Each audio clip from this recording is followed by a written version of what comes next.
வணக்கம். இது 2024ஆம் ஆண்டு அரசபரீட்சைக்கு தயாராகும் மாணவர்களுக்கான கடந்த கால அரசபரீட்சை தாள்களை மீட்டு பார்க்கும் வகுப்பு. இந்த இன்றைய வகுப்பில் 2020ஆம் ஆண்டு அரசபரீட்சை வினாத்தாள் ஒன்றின் 5ஆம் பக்க வினாக்களுக்கு அரோனிகா எனும் மாணவி விடை காணும் விளக்கங்கள் வழங்குவா. சொல்லுங்க அரோனிகா. கச்சில்கள் இரண்டையும் அம்புக்குறியினால் காட்டப்பட்டுள்ளவாறு சுற்றுப்போது ஒன்றுடன் ஒன்று தொடுகையடையும் போது இரண்டு பகுதிகளிலும் இலக்கத்தையும் உருவையும் சரியாக குறிப்பிடும் விடையை தெரிவு செய்க அணுகாட்டுக்கு. இப்படி ஒன்று வலஞ்சொலி ஒன்று இடஞ்சொலியா சுட்டுது. இதுக்கு முதலாவது விடையிலிருந்து போனா முதலாவதுக்கு 2க்கு முக்கோணமாம். 2க்கு முக்கோணம் இல்ல சதுரம். 2வது விடைக்கு 4க்கு நிர்ணயிக்கப்பட்ட சதுரமாம். 4க்கு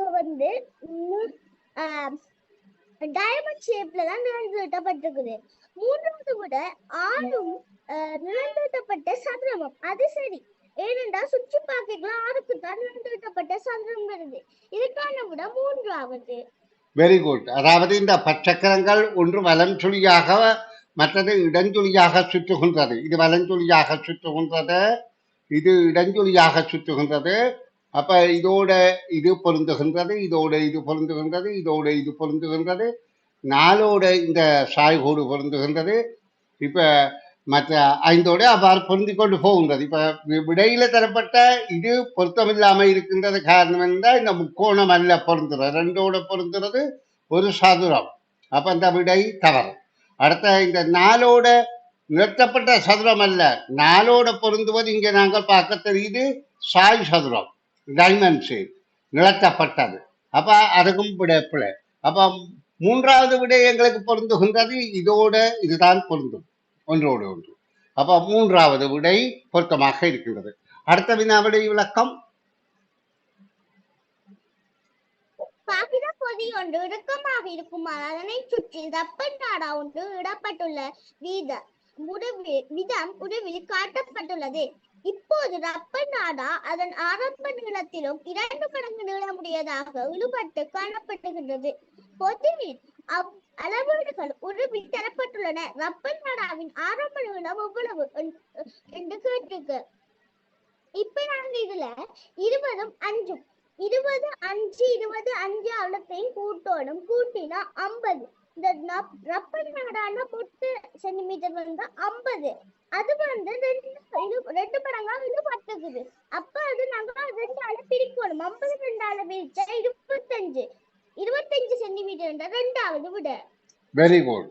அதாவது இருமடங்கு நீண்டிருக்கு சொல்லப்படுகின்றது. இது நீளப்பாங்கு 20 cm, அகலப்பாங்கு 5 cm.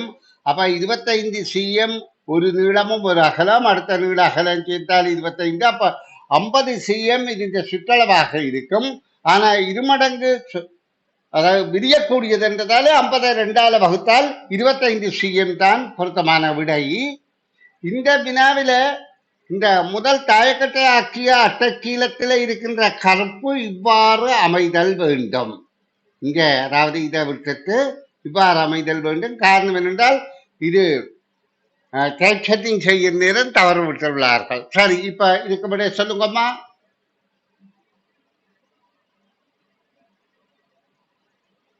தரப்பட்டுள்ள உருக்களை அவதானியுங்கள்.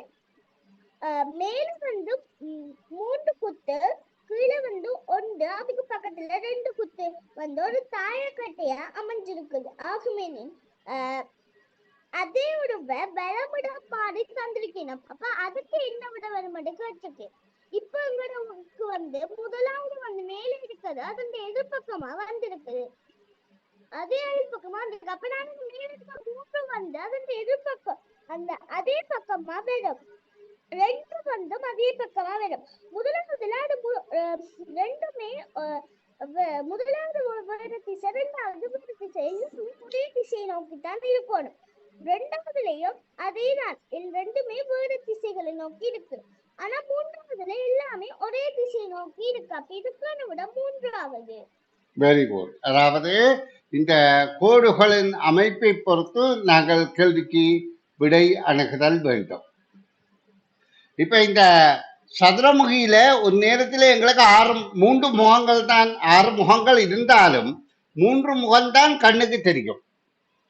அப்ப இந்த தெரிகின்ற முகங்கள்ல இருப்பது இதுவாக மாறினால் இது எதுவாக வரும், அதாவது இணைக்கும் போதும் இந்த 3 முகம் இணைக்கின்ற போது இந்த புள்ளியை நாங்கள் இங்கே போடுகின்றோம். நேராக போட்டவரையா இது நேராக இருக்கின்றது, இது சரி. மேலே அதாவது இந்த குறுக்கு திசையில உள்ளது இவ்வாறு அமைகின்றது, பொருத்தமாக இருக்கின்றது. அதே மாதிரி இது அமைகின்ற போது இந்த ஒற்றை புள்ளி சரி, 2 புள்ளி இவ்வாறு அமையும். அப்ப இந்த புள்ளி இவ்வாறு அமைகிறதான் பொருத்தமாக இருக்கின்றது. ஆகவே 3வது விடை பொருத்தமாக இருக்கின்றது. இனி 28வது வினாவுக்கு விடை விளக்கம் சொல்லுங்கம்மா. வகுப்பில் உள்ள ஆண் பட்டைகளும் பெண் பட்டைகளும் மாறி மாறி இருக்கும் விதத்தில் ஒரு வரிசையில் இருந்தனர். வரிசையில் முதலில் ஓர் ஆண் பிள்ளை இருந்தார் எனிலோ வரிசையின் இறுதியில் 4 பெண் பிள்ளைகள் அருகருகே இருக்க நேர்ந்தது. வரிசையில் இருந்த மொத்த பிள்ளைகளின் எண்ணிக்கை 45 ஆகும். அங்கே இருந்த ஆண் பிள்ளைகளின் எத்தனை என்று கேட்டிருக்கு. இப்ப வகுப்புல ஆண் பிள்ளைகளும் பெண் பிள்ளைகளும் மாறி மாறி ஒரு ஒழுங்குல இருக்கிறீங்கம்மா. முதல்ல ஒரு ஆண் பிள்ளைல இறுதியில பெண் பிள்ளைகள் அருகே நிக்கிறீங்கம்மா. மொத்தம் 45ல இருந்து நாங்க கழிக்கணும். கழிச்சா 41 ஆண்களும் பெண்களும் மாறி மாறி நிக்கிறபடியா 2ஆல பிரிக்கணும். பிரிச்சா 20 ஒரு மீதியும். அந்த 40 ஒரு ஆண் தான் முதலாவது ஒரு ஆண் தான். 45 வந்தா முதலாவது கடைசி மானண்டபடியா அதோட ஒன்றை கூட்டணும். 21 ஆண்களும் 21 ஆண்கள் வருது. அப்ப இதுக்கான விட உங்களுக்கு 2வது 21. வெரி குட், வாழ்த்துக்கள். இதுல ஒரு வகுப்புல ஆண் பெண் என மாறி மாறி இருக்கிறார்கள். முதலாவது ஆண் பிள்ளை தான் இருக்கிறார். அப்போ உச்சையன் எல்லாம் ஆணாக இருக்கும். இங்க மொத்தம் 45 பேர் இருக்கிறார்கள். இறுதியில 4 பேரும் பெண்கள் என்று சொல்லப்படுகின்றது. அப்ப நாங்க இந்த 45ல 4 பேர் பெண்கள் என்றால் மிகுதி 41 பேர். 41வது ஆளும் ஆணாகத்தான் இருப்பார். இவரும் ஆணாகத்தான் இருப்பார். ஏன் உச்சையன் எல்லாம் 1 3 5 7 இப்படி 41 வரையில ஆணாகத்தான் இருப்பார். அப்ப நாங்க 41 2ஆல வகுத்தால் 20 1 மீதியும், அந்த 1 மீதியும் இதோட சேரணும். அப்ப 21 ஆண்களும் 20 பெண்களாக இருக்கும். இது வரையில 41 வரையில. பிறகு 3 சேர்த்தால் 45 அதாவது 24 பெண்களும் 21 ஆண்களுமாக இருக்கின்றது. அப்ப 21 ஆண்கள் என்றபடிதான் பொருத்தமானது. இனி இந்த பக்கத்தின் இறுதி வினாவுக்கு விடைகாணும் விளக்கம் சொல்லுங்கம்மா.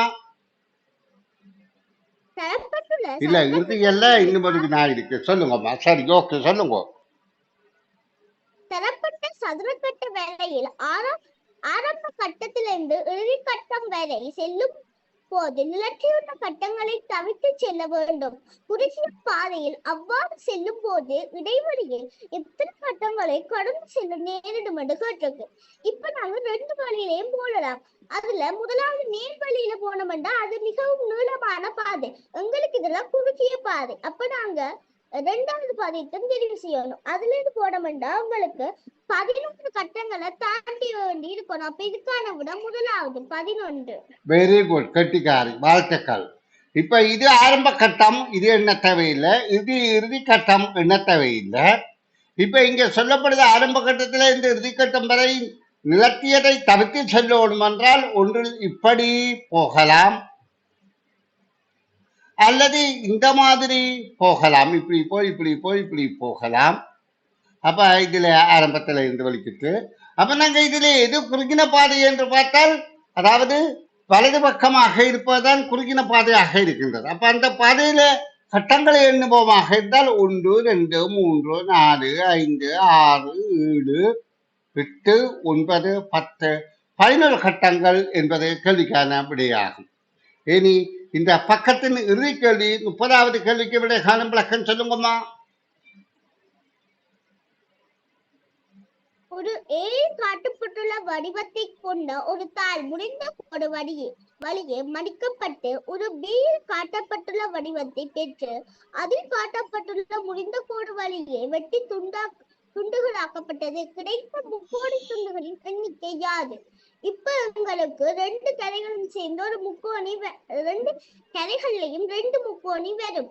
இந்தியாவில நடுவுல ரெண்டு அரைவாசிகள் சேர்ந்து ஒரு முக்கோணி வரும். மொத்தமா 3 முக்கோணிகள் வரும். இதுக்கான விட இரண்டாவது. அதாவது இந்த காகிதம் இவ்வாறு மடிக்கப்படுகின்ற போது இந்த நேர்கோட்டில் மடிக்கப்படுகின்றது. மடித்து இங்கே இந்த வெட்டு 2 பேப்பர்ல வெட்டப்படும், 2 காகிதத்திலே வெட்டும். அப்போ ஒன்றில இவ்வாறு வெட்டும், மற்றதுல இதுக்கு நேராக இப்படி வெட்டும். இது மடிக்கப்பட்டது, இவ்விடம் மடிக்கப்பட்ட இடம். அப்ப இதுல எத்தனை முக்கோணிகள் இருக்குது என்றால் 1, 2, 3 என்ற விடைதான் பொருத்தமானது. வெரி குட், வாழ்த்துக்கள், நன்று.